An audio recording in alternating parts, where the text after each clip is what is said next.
नाहीतर खुर्च्या खाली करा, पाणी द्या, पाणी द्या, नाहीतर खुर्च्या खाली करा.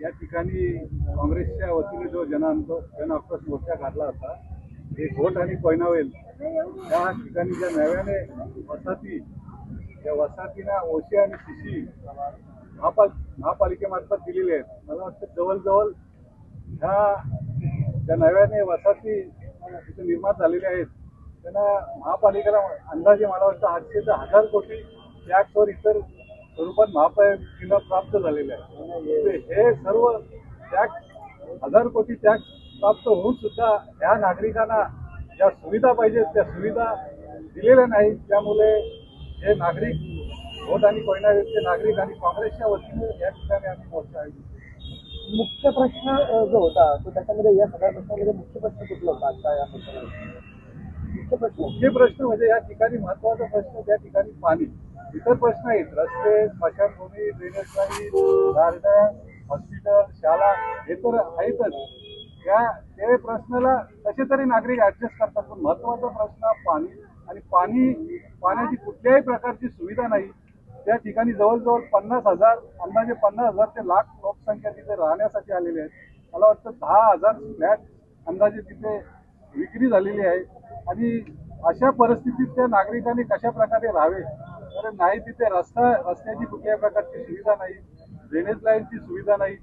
पाण्याची तर अशी परिस्थिती आहे की पाणी त्या ठिकाणी ती सोसायटी त्या ठिकाणी बोरवेल मारलेली आणि बोरवेललाही समोर MIDC असल्यामुळे केमिकल युक्त पाणी आहे. अशा परिस्थितीत ती नागरिक तिथे जगत आहेत. म्हणजे एक ठिकाणी तुम्ही बघत असाल तर प्रदूषणाचा तर त्रास आहेच, पाणी नाही, रस्ते नाही, शाळेच्या व्यवस्था नाही, आरोग्याच्या व्यवस्था नाही. म्हणजे एवढ्या प्रमाणे टॅक्स आम्ही या 2-4 वर्षात मला वाटतं 1000 कोटीचा टॅक्स या सोसायटीने त्या ठिकाणी दिला. आणि महापालिकेचा आहे. आता प्रश्न ज्या प्रकारे नागरिकांच्या मागण्या येतात त्या प्रकारे आम्ही त्या ठिकाणी मोर्चाचे आयोजन करत असतो. आणि या ठिकाणी जे सोसायटी आहेत तिथे घोट आणि कोयनावेलचे त्या आम्हाला भेटल्या, अध्यक्षांना भेटल्या, आमचे कार्यकर्त्यांना भेटले की आमचे ज्वलंत प्रश्न आहेत.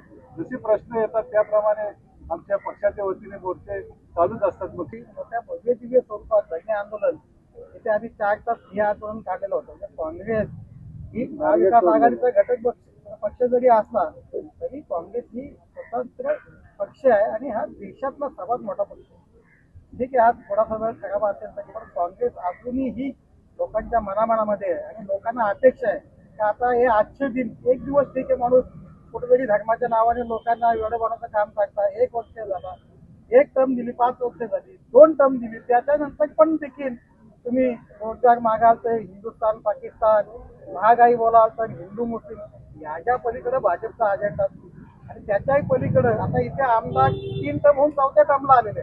म्हणजे हे खरं म्हणजे त्यांचं अपयश आहे. आम्ही मोर्चा काढतोय, वास्तविक ह्यांनी राजीनामे द्यायला पाहिजे आता, कारण पाणी आपण देऊ शकत नाही. म्हणजे तुम्ही ती नगर परिषद असल्यापासून इथे आपण पाणी देऊ शकत नाही. यांचा फक्त फोकस रस्ते गटर का त्याच्यात अमाप पैसा आहे.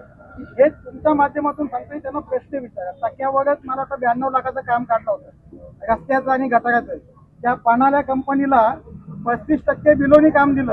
आता 35% ठेकेदाराला काम दिल्यानंतर ठेकेदार आला असं इकडे नेत्यांकडे साहेब तुम्हाला का आम्ही वरचं काय कमिशन देऊ शकत नाही अशी नागरिकांची चर्चा आहे. शेवटी ना आता त्यांना कमिशन मिळणार ना बोलल्यानंतर पुन्हा टेंडर रिवाईज करून पुन्हा नव्याने टेंडर केला आणि तो 3% वाढला.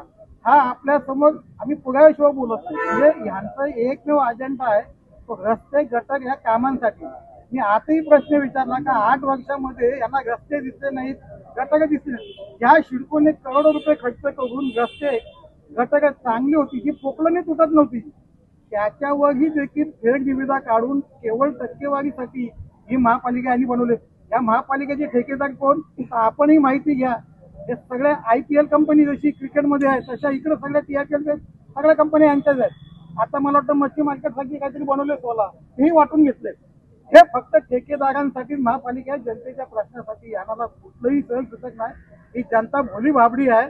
कुठंतरी आमिषाला कोणतरी त्यांच्या घरी जाऊन बली पडतो.